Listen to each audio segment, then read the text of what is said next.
Tangible proof and evidence. Go ahead, Errol. Opening statement. I'd like to thank the media for coming out for this fight. I'd like to thank the fans for coming out and support me and give me the motivation. I'd like to thank Booker fans too for giving me the motivation and using their rules as a positive. I had a great camp, like I said. I told you I was coming up here to bring the title back to America, and I did that. I think a lot of it's all up from here now. I'm gonna fight Keith Thurman, I'm gonna fight Manny Pacquiao, and I want to unify the titles. And my ultimate goal is to become the #1 welterweight in the division. Was it anything he did that surprised you, Errol? No. Kell Brook is a strong fighter. He's strong. He's fast. He lives up to the expectations that me and my coach had. I knew he was going to be crafty. He's strong. He's fast, and he can punch. I had to show true grit, and had to basically go in the fire and press him out.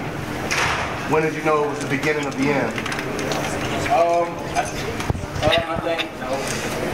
I think probably in the 8th or 9th round, he was kind of wearing down, then I started pressing the action.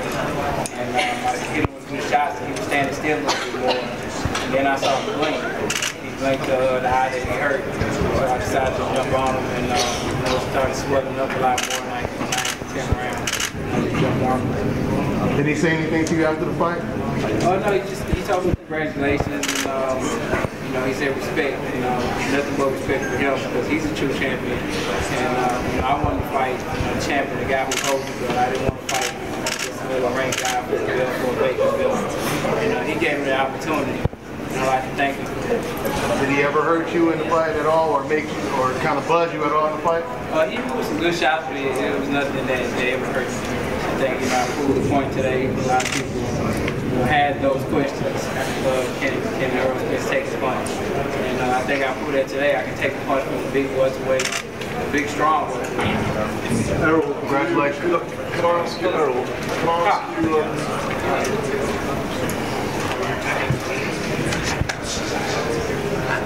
Errol, can I ask you whether you were able to take in the atmosphere of a British football ground, what the atmosphere was like?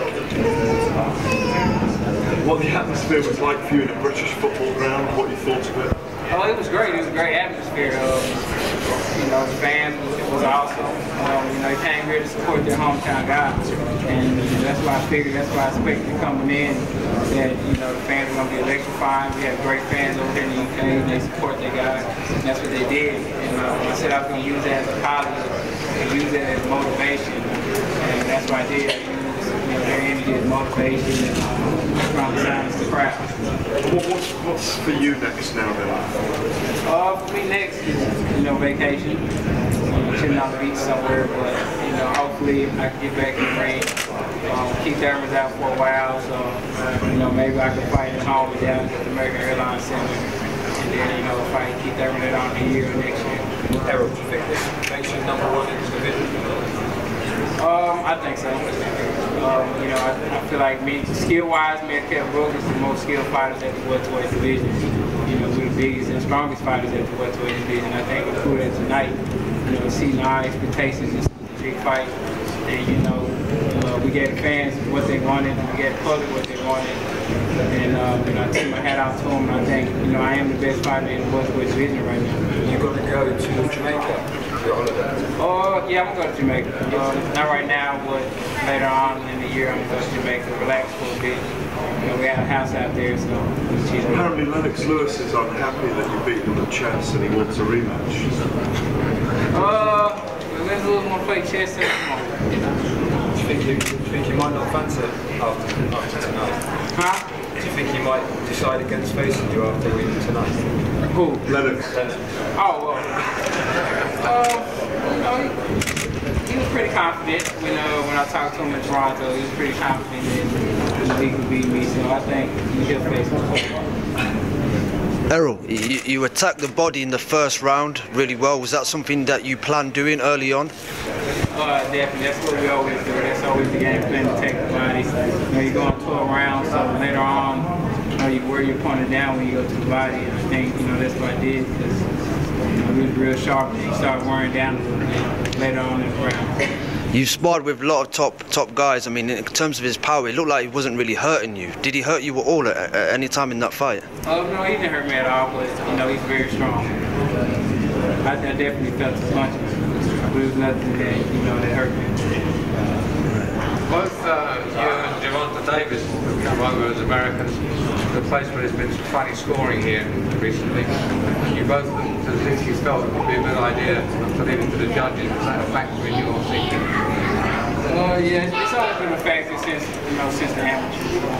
It's a lot of politics that go on the amateurs, and I've been on the bad end of bad decisions. So if you don't have to leave it to the judges, I'm not going to do it. And there was a point in there where I was able to, I could stop him. I seen if I jumped on him, I could stop him. So I jumped on him, so it wouldn't go to the street.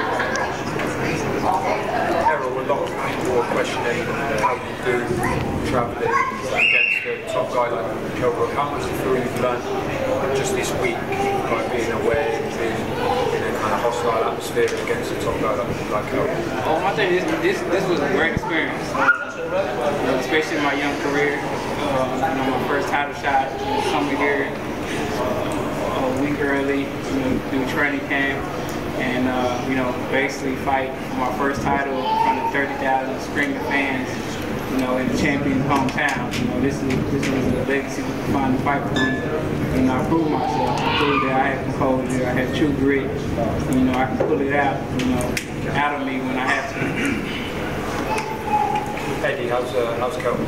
Yeah, he's gone to hospital. I think it's the same injury as the Golovkin fight with the other eye, which is unbelievable, but it was caused by Errol. So nothing, as we said before, no excuses in the fight, injuries, weight.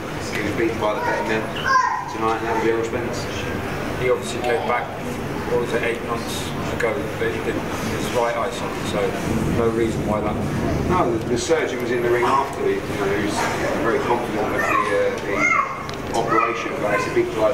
It's a big blow to the career. There's a lot of pain going through the first one. Now he's got to go through another one, but that's boxing. And like I said, it was caused by Errol Spence on the road fight, and won it. Do you think that's him done at welterweight? I mean, again, we said before there'd be no excuses at the weight. He didn't make the weight horrifically, he just made it the same way he made it every other time. We were quite happy with how he made the weight, but he's 30 now, he deserves respect because, and I'm glad, I know Errol's glad, that he got to fight a champion in his hometown rather than fighting in Texas for a vacant belt against number 2 or 3 because, he showed his grit coming over and it was all on the line tonight. Kell Brook's a big fighter for us. And Errol's a big fighter for our aim and his team. So it's very important for both of us to get the win. And it was a big win in the career of Errol Spence. Is there anything else? All right, guys. For Errol? Thanks, Errol.